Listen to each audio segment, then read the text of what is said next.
बीती सैटरडे को मैंने 2010 में Leonardo DiCaprio starrer shutter island देखी, जिसका क्लाइमेक्स थोड़ा बहुत ओपन एंडेड था। क्या एंडिंग सीन में सच में टेडी वापस पागल हो गया था या केवल वो बस एक्टिंग कर रहा था? ऐसे सवाल आपके मन में भी आए होंगे जब आपने मूवी पहली बार देखी होगी। तो मुझे लगा कि क्यों नहीं इस मूवी की एंडिंग को डिकोड किया जाए। तो हेलो एवरीवन, मैं हूँ इसी और आप देख रहे हैं द डिकोडर। सबसे पहले इसकी मेन स्टोरी को रिकॉल करते हैं। तो ये स्टोरी चालू होती है टेडी डेनियल से, जो कि एक यूएस मार्शल है। एक मेंटल एसाइलम के मिसिंग पर्सन के केस को सॉल्व करने गया है अपने पार्टनर चक के साथ। अब ये पूरा असाइलम बना है शटर आइलैंड के नाम के काफ़ी रिमोट आइलैंड पे, जहाँ से भाग पाना नियर टू इम्पॉसिबल है। और ये पूरे असाइलम का मेन साइकेट्रिक है डॉक्टर कॉली। ये वाला नहीं, ये वाला कॉली, जो अपने पेशेंट को सर्जरी और दवाइयों के बजाय उनकी प्रॉब्लम ठीक करके उन तक पहुँचना चाहता है। अब टेडी का भी पास्ट डार्क रहा है। जैसे उसने वर्ल्ड वॉर में सर्व किया था तो उसका वायलेंस उसका अफेक्ट कर चुका है। उसे ड्रिंकिंग एंड स्मोकिंग एडिक्शन है।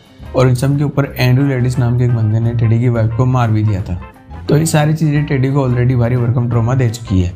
लेकिन शटर आइलैंड पर आके उसको समझ में आता है कि सीन और भी बड़ा और डेंजरस है, क्योंकि आंधी तूफान, पागल मर्डरर्स और वियर्ड पर्सन गार्ड्स इस बात को क्लियर कर देते हैं कि ये कोई आम जगह नहीं है। अब टेडी जितना ज़्यादा इस इन्वेस्टिगेशन में घुसता है उतना ज़्यादा चीज़ें अजीब हो जाती है।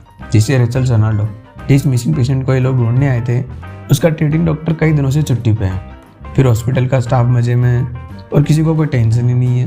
फिर डॉक्टर कोहली की हरकतें और खुद के हेलुसिनेशन के कारण टेडी इस बात को लेकर कन्विंस हो जाता है कि डॉक्टर कोहली अपने कलीग्स के साथ मिलकर यहाँ पे जितने भी पेशेंट्स हैं उनके साथ एक्सपेरिमेंट्स कर रहा है, ताकि वो यूएस गवर्नमेंट के खिलाफ अपने खुद के सोल्जर्स बना सके।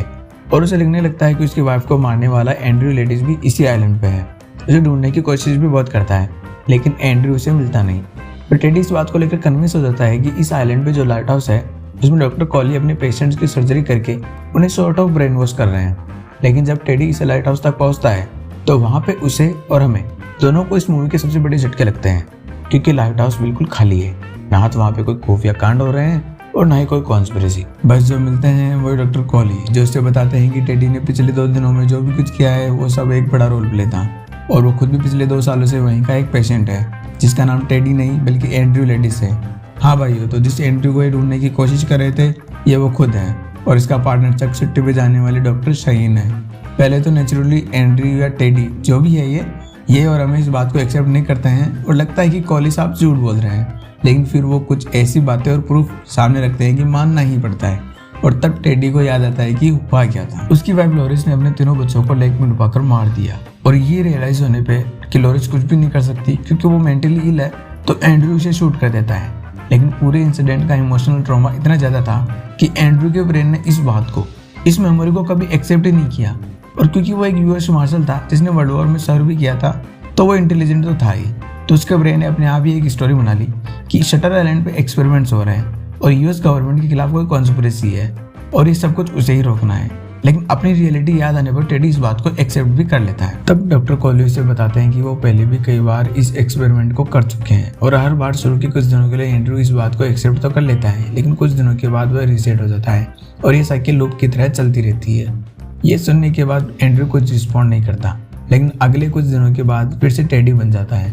और क्योंकि वो एक बहुत डेंजरस क्रिमिनल था, तो ना चाहते हुए भी डॉक्टर उसे लोबोटोमी के लिए भेज देते हैं, एक ऐसा प्रोसीजर जो उसके एग्रेसिव बिहेवियर को खत्म करके उसे ज़ॉम्बी बना के छोड़ देगा। अब हम अपने सवाल पर आते हैं, क्या टेडी सच में पागल था या डॉक्टर कॉली ने उसे पागल प्रूव कर दिया ताकि वो शटर आइलैंड के राज बाहर ना ले जा पाए? तो इसका आंसर है हाँ, टेडी सच में पागल था। क्योंकि मूवी के कई सीन्स, जैसे पुलिस के इन्वेस्टिगेशन में ज़्यादा मेहनत न करना, या चक को गन सबमिट करने में प्रॉब्लम, या टेडी के आते ही सभी गार्ड्स का अग्रेसिव बिहेवियर, चक का टेडी से हर वक्त सवाल पूछना कि वह क्या सोच रहा है, प्रूव करता है कि टेडी नहीं बल्कि एंड्रू है। और ये सब ड्रामा था। कुल मिला के असाइलम का 67वां पेशेंट वो खुद ही था। अब अगला सवाल कि क्या एंडिंग सीन में एंड्रू वापस रिसेट हो गया था? तो मुझे लगता है कि वो नहीं हुआ था, क्योंकि वो लास्ट में डॉक्टर शैनन को कहता भी है कि क्या जतो करा है, एक मॉन्स्टर की तरह जीना या अच्छे इंसान बनकर मर जाना। और जब लास्ट में डॉक्टर शैनन उसे टेडी के नाम से बुलाता है तो वो वापस मुड़कर भी नहीं देखता। कुल मिला के एंड्रू का गिल्ट इतना बड़ा था कि वो इसके साथ जी नहीं सकता था, और उसे ज़ॉम्बी की तरह अनकॉन्शियस रहना ज़्यादा सही लगा। अगर मुझसे कोई पॉइंट छूट गया हो तो कमेंट में ज़रूर बताना। वैसे वीडियो काफ़ी लंबा हो गया है तो हम यहीं पर रैप अप करते हैं, और अगर आपने यहाँ तक देख ही लिया है तो लाइक एंड सब्सक्राइब तो कर ही देना। तब तक के लिए मिलते हैं अगले वीडियो में। जय हिंद, वंदे मातरम।